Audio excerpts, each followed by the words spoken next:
Alright, episode 2. Let's go. It's been a while though. Kind of got no idea what's happening. What was going on again? Are you nervous? About what? About starting Chilton? Thanks, Lorelei. Hey, Rory, remember how you're starting private school tomorrow? Remember how you got into Chilton? And that's what's happening tomorrow? Remember, Rory? Rory has a can of whipped cream, which is a really effective way of making you think that they eat food, but as we know, they don't. Rory will probably have one mouthful of it and then chuck it straight into the garbage. Elaine comes over in an effort to improve the Gilmore Girls' musical taste. She must have gotten sick of them listening to the same Macy Gray CD on repeat. They seem very excited to listen to something a little bit cooler. I like the idea of some 13-year-old watching this scene today, wondering what that plastic thing is in Lane's hand, wondering why Lorelei has a dedicated music playing device that isn't connected to the internet. You had to go to a store to get your music? We start the episode proper at the Gilmore house, except we don't. The first shot shows a different house for some reason. Well, kind of. This shot is definitely this house, which we later on learn is Suki's house. But it also technically is Lorelei's house because they're the same house. They just film Lorelei's half around the back and painted Suki's side a different colour. It only took Lorelei 10 years to figure out that she could just walk behind her house to get to Suki's place. See? 3 minutes faster.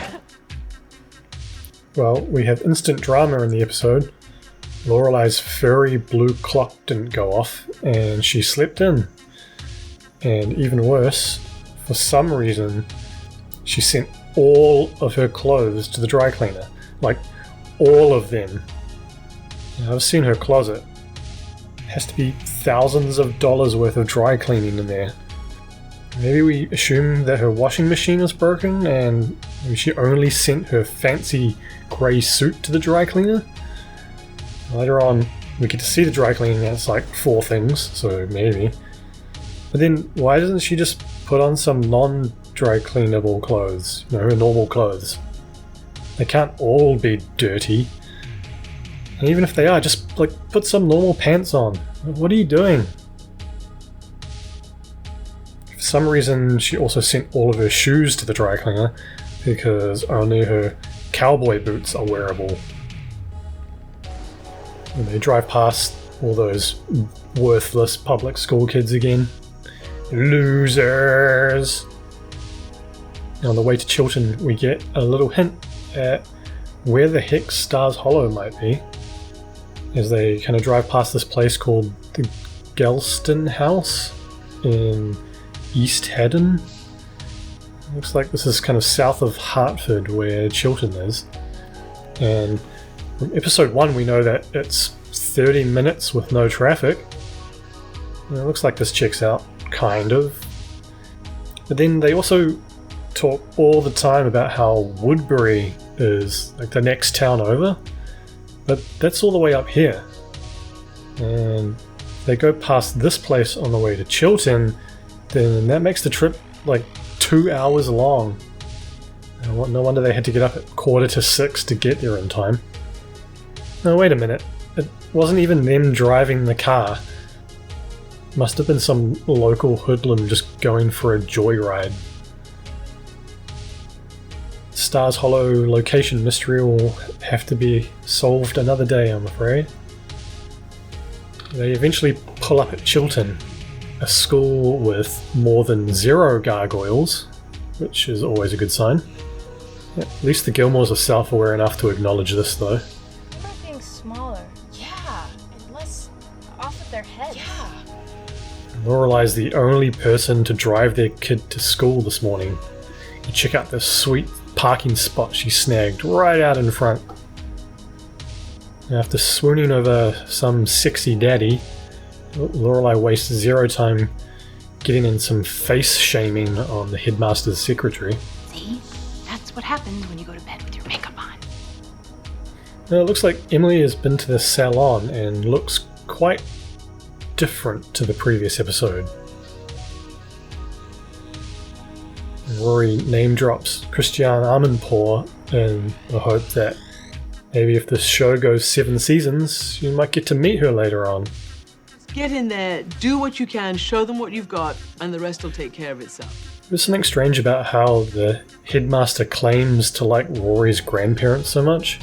If Hanlon knew the Gilmores that closely, then surely it must have influenced her getting into the school, right? Now, unless the admissions people kept completely separate from the headmaster. But this is definitely the kind of school which runs on, like, nepotism. And, you know, being white. I think it's unlikely that Richard and Emily had no idea she'd applied to Chilton, and then had no idea that she got into Chilton, without their BFF headmaster friend saying something to them. I mean, come on. Emily even shows up and was already in the headmaster's office before they arrived. Like, she knew. He says he was just at their house last week, suspiciously close to when Rory would have found out she was getting in. Paris has a very elaborate way of finding out who the new girl in town is, and we get another clue as to the location of Stars Hollow. Stars Hollow High School. Where's that? Drive west, make a left at the haystacks, and follow the cows. Ooh, a Dixie chick. So it's west of Hartford. Our Woodbury adjacent theory checks out. Lorelai heads to the diner to get some coffee, but we never actually see coffee go into the cup, and the sound effect is still playing while he hands the sealed cup back to Lorelai. Central nervous system. Ooh, do you have a chart? System. Ooh, do you have System. Ooh, do you have System. Ooh, do you have a chart? Because I love charts. You know what that means. She takes a fake sip and then puts the coffee cup down, and it sounds definitely empty. Stories. And Luke is trying to get toast out of the toaster with a screwdriver. Yeah, maybe he does have a stash of screwdrivers somewhere after, that last episode.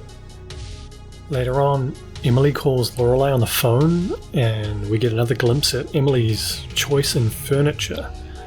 And she's got this horrific thing in the background. In a later episode, Emily gives Lorelai a bunch of shit because she traded in a gift from her for a monkey lamp.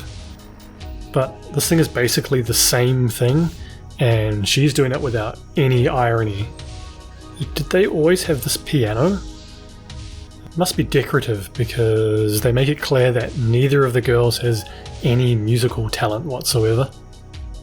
Back at Chilton, they use this scene to make it clear that Paris is really smart, and to say the word ball sack. George Sand and Balzac. Love it. We head back to the inn where apparently Suki throws all the food she uses on the ground to check their quality. And that's when she's not passed out on the floor herself after accidentally stabbing herself and others while trying to boil a pot of water. Why do they have these pictures of 2 penguins all over the school? Is that like the school's mascot or something? And this guy, Derek over here, does a really good Owen Wilson impression. Lorelai, I swear, I didn't scratch his car. Derek. Wow. I'm glad to see they got rid of the big gun on the wall from the previous episode. And Lorelai can't resist slipping in a little sexual objectification in the workplace. Leave me alone. No. You have to do it with a little more attitude. Make me think you mean it. When Rory accidentally ruins Paris's project, they both kind of just leave it there in the middle of the corridor for someone to trip over. I'm sure one of the servants will be back to clean up after them. Oh, you've got to be kidding me. You've got to be kidding me. What are the chances that other kids that are also in my other classes would also be in this one. Then they have to solve the mystery of the ruined project. Like, just go and show it to her. You wrecked Paris project when? Just before class. Very convenient. Yeah, it's sitting right out there. Like, right there. 7 different people have tripped over it and broken their legs in the last 30 seconds. Just poke your head out the door. It's right there. Hey, how about we play another round of which actors in this episode played multiple roles on the show? There are a couple in this episode. Earlier on, this guy who plays the check out the new girl, nice character, returns in season 5 to play the talking about my car with this guy at the Rory meat auction. This one's pretty hard to spot unless you're like this guy's mother, so I don't know, let's give them a pass for this one. And yes, I know that Drella was also in the unaired pilot playing the original Suki, but you know, no one ever saw that, so whatever. And then she comes back to play Miss Celine later in the show, but she's pretty unrecognizable in that role too, so yeah, let's ignore that as well. The real reason you're here is because Mick here, he later returns as Kirk in episode 6 and eventually becomes like an opening credits level character. I always wondered if they intended to have Kirk be like a different person in each episode. It's kind of a fun little gag, but then they just started calling him Kirk.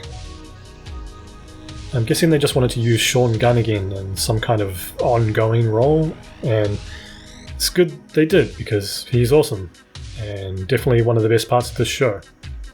So then how do we justify him being called Mick in this episode?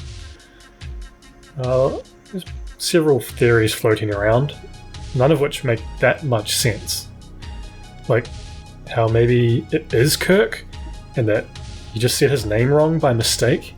You know, we've all done that before.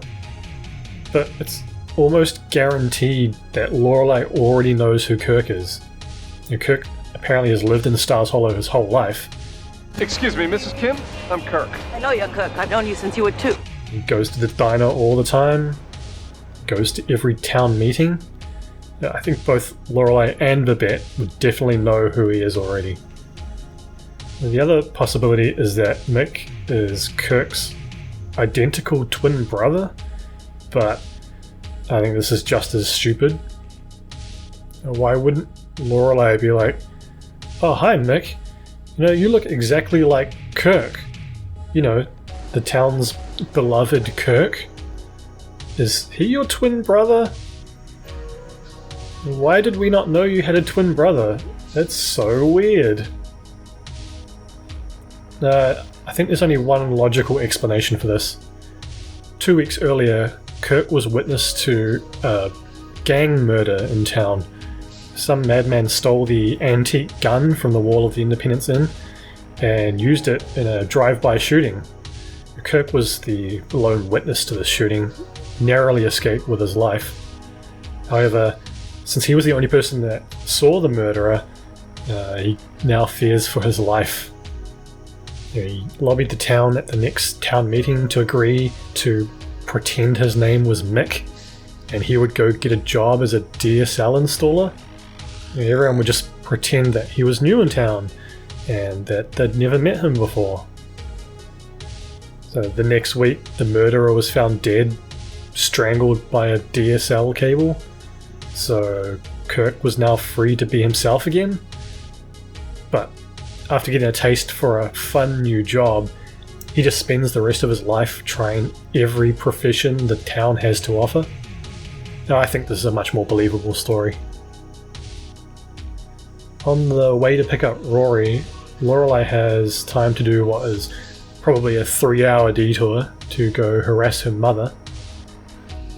It's funny how she went to her parents for money, but then is flabbergasted at the suggestion that she might need help paying for other things in her life. And, like, take the DSL, Lorelei. You need it. Fast internet is good. Rory will never get better at Counter-Strike if she's just stuck on those dial-up level 300 millisecond pings. And think about your daughter for once. Again, Lorelei gets the good part outside Chilton, next to the main gargoyle. And Rory is sporting the height of late 90s fashion accessory. The light blue baby G watch. Hell yeah. Lorelei's waiting there with 2 empty coffee cups, like a good mother. Then, hours later, Lorelei still has the same empty cup. Yeah, Rory eats pizza like a normal human being, picking tiny pieces off the slice just to nibble on. Lane correctly identifies that the girls will probably just throw their food away as soon as she leaves, so saves Rory's slice from the landfill. I'm sorry, but you found a website that sells tofu in bulk. And shut up, Lane. Tofu was awesome. Get a little bit of light foreshadowing here at the end. Then Rory mentions Al from Pancake World Date Al from Pancake World. His food stinks. instead of Al from Al's Pancake World, like they do later in the show. Maybe the place was called Pancake World this whole time, and they just added Al's to the front of it. Maybe because there was actually a second Pancake World in town. Like Rick's Pancake World, maybe? We just don't know how many murders Kirk witnessed. And I guess we never will.